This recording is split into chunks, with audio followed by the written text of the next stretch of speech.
எல்லாருக்கும் வணக்கம். அங்கே வந்து சேர்க்கும்போது என் பையன் நிச்சயம் சேர்க்கும்போது மறு கூட கூப்பிட மாட்டான், ஒரு பாடம் கூட பேச மாட்டான், நானே கூப்பிட்டான். அது எனக்கு ரொம்ப பெருமையா இருக்கு. அது எப்படி சொல்றது எனக்கு தெரியல. அதை நான் ரொம்ப நினைச்சுட்டே இருக்கேன். வரமாட்டேன், எதுக்குமே இது பண்ண மாட்டேன், என் பையன் பேசவே மாட்டானா. அதனால அந்த எல்கேஜி எனக்கு ஃபங்க்ஷன் வர மாட்டேன். முதல் முறையே என் பையன் ஃபர்ஸ்ட் டே வாங்கணும்னு வர மாட்டேன். ரொம்ப சந்தோஷமா இருக்கு. அது காரணம் இந்த டீச்சர்ஸும் சார் தான்.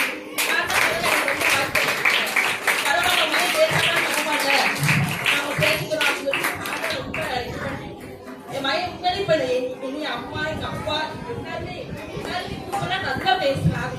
ஸ்கூல் தான் இப்ப இங்க ரெண்டு பேருமே எனக்கு கூப்பிட்டு நீ பேசி வா